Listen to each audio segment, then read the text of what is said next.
desde Radio Libre 90.5, hoy ya en compañía de la licenciada en nutrición Nora Murcia. Lo que le ponemos a tu vida es calidad. Te brindamos información. La información que te hará libre a la hora de decidir, en este caso, en cuanto a la alimentación de tus niños. Esa que es tan importante que en algunos casos, y mi caso, que cuesta tanto incorporar esas primeras comidas, pero no te lo voy a contar yo, lo va a contar ella. Le vamos a decir, buenos días, Nora, ¿cómo estás? Buenos días, acá con la niebla. Con la niebla, ¿cómo te trata la niebla? Mal. Mal. Está así, no se quiere ir, pero a pesar de eso, estamos acá. Vamos a hablar de alimentación. Bien, ¿hay mitos en cuanto a la alimentación, Nora? Bastantes mitos. Por eso me pareció interesante, Sabina, traer un poquito de la historia, de por qué fueron cambiando las edades, ¿sí? De la introducción de la alimentación. Bien, porque eso también es bastante particular sí. A la hora de los pediatras. Nos pasa hoy en día por allí a las mamás que a una mamá se lo han dado un poquito antes, a otra mamá un poquito después, y es relativo, pero ahora nos vas a contar el por qué. Sí, porque hay particularidades, sí, pero si nos guiamos obviamente por las organizaciones, como la Organización Mundial de la Salud, como la Sociedad Argentina de Pediatría, como la Sociedad Panamericana de Pediatría, obviamente tenemos un protocolo que podemos aunar criterios entre todos los profesionales del área. Bien, entonces, ¿y esos criterios cuáles son? Para que vayamos reconociendo un poquito los términos que a veces usamos en el consultorio, no voy a dejar de insistir en que estuvimos hablando de 0 a 6 meses de la lactancia materna exclusiva como algo ideal, Sabina. Pero obviamente, si bien nosotros no hicimos hincapié en la charla anterior de la introducción de alguna fórmula, porque quisimos, obviamente, queremos incentivar la lactancia materna exclusiva, ahora vamos a hacer hoy la charla relacionada con la alimentación a partir del 6º mes de vida. Pero primero quiero definir algunas cositas como se le llama alimentación complementaria u oportuna. ¿Qué es la alimentación complementaria? Significa la transición, o sea, el paso de la lactancia materna a otro alimento que no sea leche, o de la lactancia artificial o de fórmula a otro alimento que no sea leche. Cuando se combinan ambas cosas. Cuando ya se le complementa, cuando se le suma, ¿sí? Por eso la transición es el paso sin dejar de recibir la lactancia materna en este caso. Y se le llama oportuna también, que a mí me gusta mucho ese término, porque es el momento óptimo para los alimentos complementarios. ¿Sí? Es la edad adecuada para hacer esa introducción. ¿Por qué es la edad adecuada? Porque hay razones fisiológicas, neurológicas, ¿sí? Bien. Que ahí vamos a apuntar en todo cuando desgloso el tema. ¿Sí? Bien. Entonces, la primera pregunta que me hago es ¿cuándo? ¿Sí? Y que también seguramente se hacen las mamás en la casa. ¿Cuándo? La alimentación complementaria u oportuna. Entonces yo como profesional les voy a decir que es un periodo de desarrollo de gran impacto en 2 aspectos, ¿sí? Que es por eso que lo introducimos a tal edad. Por un lado, el nutricional, que es la maduración de la función digestiva y renal, ¿sí? No damos porque sí el alimento. Hay una maduración del aparato digestivo y hay una maduración de la función de los riñones que hace que nos permita la introducción de determinados alimentos. Y después el otro aspecto de gran impacto es el del neurodesarrollo. Tenemos que tener en cuenta el desarrollo neuromuscular, o sea, ¿sí? Neurológico desde los músculos, de los movimientos, y el inmunológico, o sea, todo lo que es mecanismo de defensa del niño que está preparado para recibir alimentos que después va a ser capaz, de acuerdo a las sustancias que introduce, que no le produzcan un problema. Sí, para resumirlo en palabras más simples. Esto que me estás comentando ahora sería lo que normalmente nos advierten de decir no despertar una alergia, no introducir un alimento que no corresponde en este tiempo por evitar, por ejemplo, una alergia. Totalmente, y ya la vamos a mencionar entre las causantes, por eso se fue cambiando la edad de introducción de la alimentación. Diversos autores y organizaciones internacionales han analizado cuándo debería ser el momento ideal, o sea que no es cosa de la licenciada Nora o de la doctora Urrea, pediatra, justamente, por ejemplo, que trabajamos juntas. Es algo consensuado a nivel mundial. Entonces, estas organizaciones han analizado cuándo debería ser el momento ideal para la introducción de los alimentos sólidos. ¿Qué ha pasado? Que a través de los años han variado las edades, Sabina. La edad más precoz, que fue a los 3 o 4 meses, y la edad más tardía, que es la que estamos utilizando actualmente y desde hace unos años, que es la de los 6 meses de vida. ¿Por qué se fue variando la edad, se fue variando el tema de la edad precoz? ¿Sí? Porque hay motivos por los que no es ideal los 3-4 meses de introducción de los alimentos. Porque puede contribuir a la manifestación de enfermedades atópicas, que justamente atópica es un término científico, pero que quiere decir de la piel, ¿sí? En niños genéticamente predispuestos. Bien. Vamos a hacer un ejemplo. Yo le introduje a los 3 meses a un niño que genéticamente no estaba predispuesto. Bien, perfecto, comió, no le hizo nada. Pero ¿cómo sabemos que no está genéticamente predispuesto? ¿Sí? Lo descubrimos prueba de error. Entonces son consensos generales de acuerdo, obviamente, a las estadísticas. También puede ocasionar trastornos alimentarios duraderos en relación al desarrollo psiconeural del lactante, porque ten en cuenta que no están preparados neurológicamente y motrizmente y emocionalmente para recibir alimentos, ¿sí? Porque están en etapa de lactancia. ¿Y estos trastornos permanentes a qué nos referimos, por ejemplo? Que pueden tal vez, ¿por qué no?, sorprendernos en la edad del adolescente, ¿sí? También en la década del 70 se consideró la enfermedad celíaca en edades progresivamente más jóvenes. O sea que obviamente la enfermedad celíaca es para desglosar y para analizar y para charlar, pero lo que voy es que tal vez nos estamos encontrando incluso con adolescentes o adultos que aparece la enfermedad celíaca en edades parecidas tardías, pero que a lo mejor tienen que ver con esta introducción precoz, ¿sí?, de los alimentos cuando eran niños.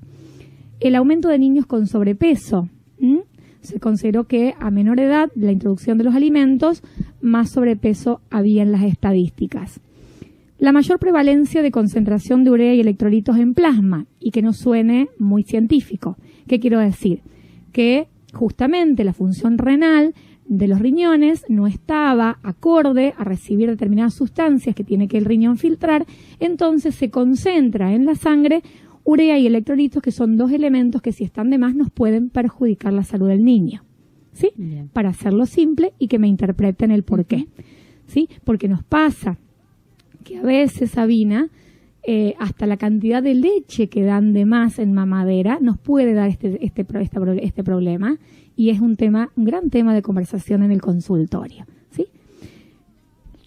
Bueno. Bien, y te quiero hacer una pregunta con el respecto del exceso justamente de leche. ¿Qué pasa a la hora que empezamos a incorporar los alimentos? ¿La cantidad debe disminuir en función de la cantidad de alimento sólido que vamos introduciendo para evitar justamente lo que estabas mencionando, el exceso? Va a reemplazar la comida, una mamadera o una teta, ¿sí? ¿Qué pasa en el caso de que no se reemplace, que se agregue? Que a veces y en muchos casos pasa que se agrega y no se resta. Yo diría que no se agrega, ¿sí? Yo diría que a veces no come, le doy mamadera, no come, le doy teta. Se reemplaza, digamos. Bien, perfecto. Bien. Bueno, en 1980, la Academia Panamericana de Pediatría no reconoce ninguna ventaja nutricional con la introducción de alimentos antes de los 4 o 6 meses. Ellos analizan que no hay ninguna ventaja en cuanto a lo nutricional, en cuanto a los aportes de nutrientes.